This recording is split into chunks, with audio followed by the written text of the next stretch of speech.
When something breaks, when a deadline suddenly shifts, or when an incident starts unfolding in real time, most people do not fail because they are lazy or careless. They fail because their attention is overloaded and their brain is trying to conserve effort. In that kind of moment, the messages that get remembered and acted on are not the ones that are clever or comprehensive, but the ones that are unmistakably clear about what matters right now. That is why this topic belongs in a security leadership course, even for brand new learners. Because cybersecurity is full of high-pressure situations where the difference between confusion and clarity becomes the difference between containment and escalation. The goal here is to learn how to craft messages that cut through noise without adding panic, that guide action without sounding vague, and that stay accurate even when you only have partial information. If you can do that consistently, you become the person whose communications create calm and motion instead of chaos and stall. Before we continue, a quick note. This audio course is a companion to our course companion books. The first book is about the exam and provides detailed information on how to pass it best. The second book is a Kindle-only ebook that contains 1,000 flashcards that can be used on your mobile device or Kindle. Check them both out at cyber.author.me in the Bare Metal Study Guide series. A good way to begin is to understand what real pressure does to human decision-making, because your message has to fit the listener's mental state rather than the other way around. Under stress, working memory shrinks, which means people can hold fewer facts in their head at once, and they become more likely to miss details that feel optional or complicated.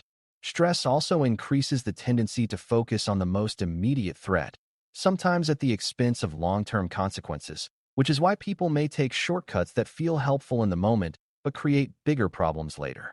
On top of that, pressure often forces people to rely on pattern recognition, so they act based on what they think this situation resembles, even if the match is imperfect. A message that works in calm conditions can fail badly here because it assumes time, attention, and patience that are no longer available. So the mindset shift is simple. The message is not a miniature report. It is a tool for coordinated action.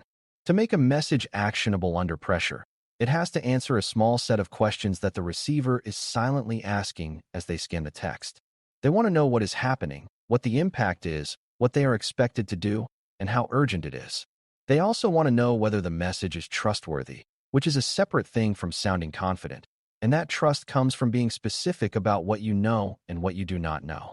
A strong message does not dump raw details as a substitute for clarity, and it does not hide uncertainty behind vague language. It makes the situation legible in a few sentences, and then it makes the next action obvious to the person reading it. If the receiver can read it once and explain it accurately to someone else, you have already increased the odds that the organization will move together instead of fragmenting into conflicting efforts.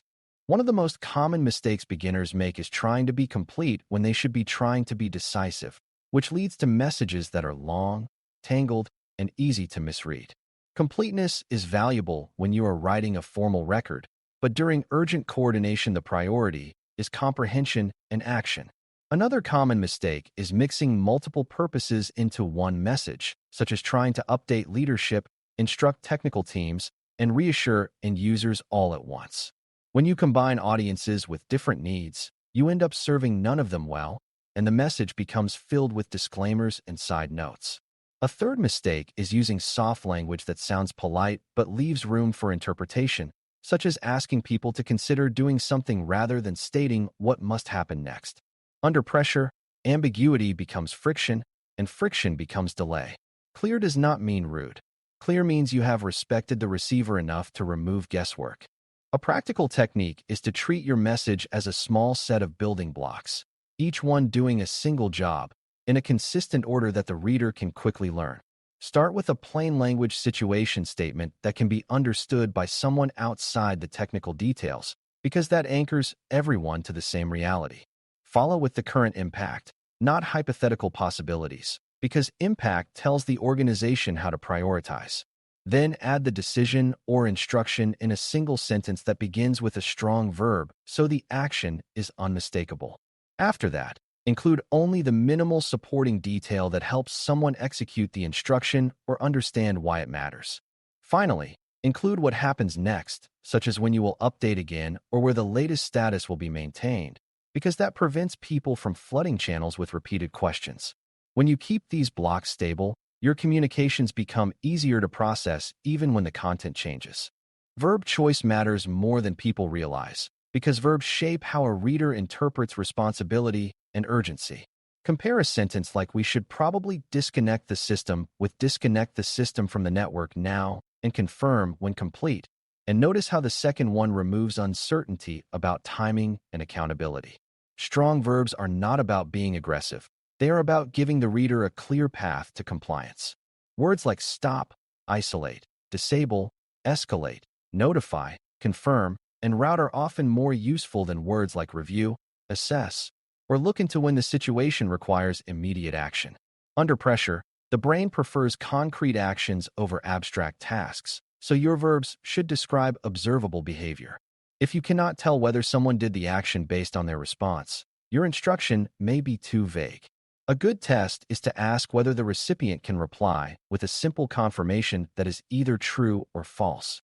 Another key skill is separating what is known from what is suspected, because pressure tempts people to fill gaps with confident guesses, and those guesses spread quickly.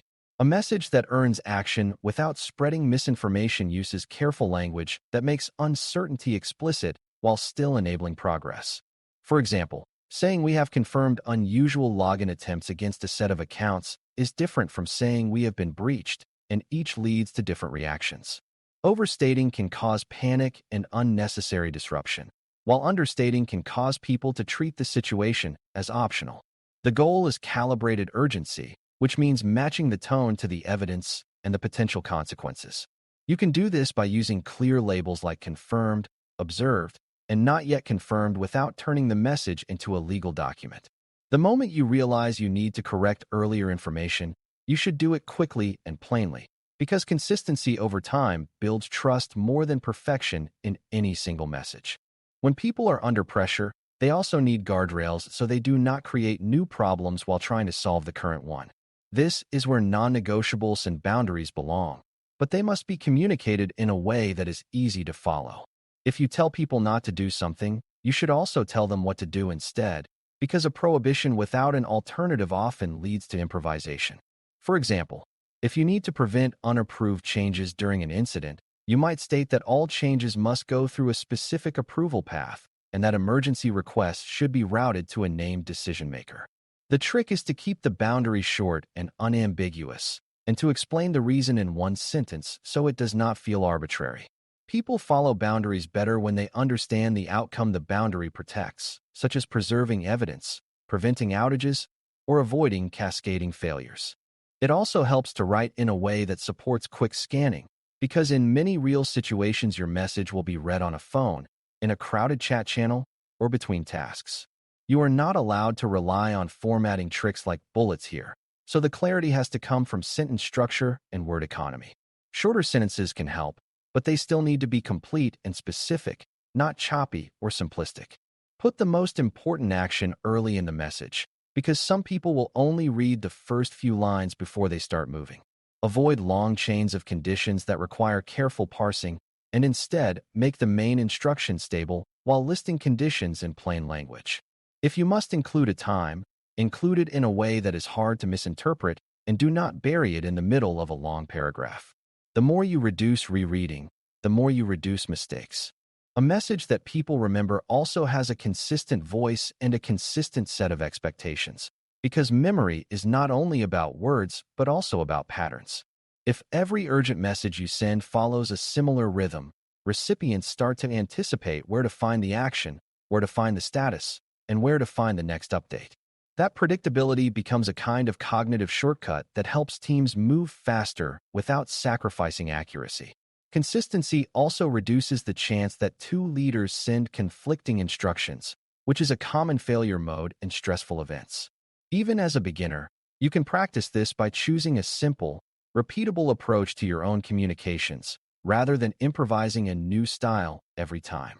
When people know what to expect from you, they spend less energy decoding your intent and more energy doing the work.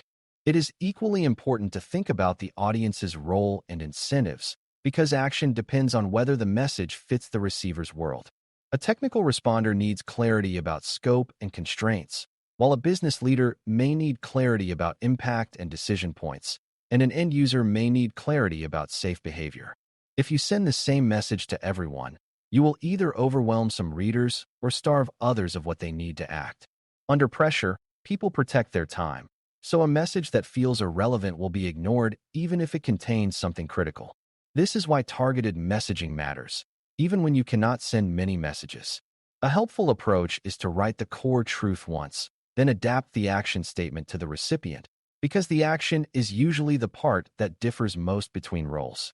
When messages align to roles, the organization moves like a system instead of a crowd. Now add one more layer that security leaders must handle.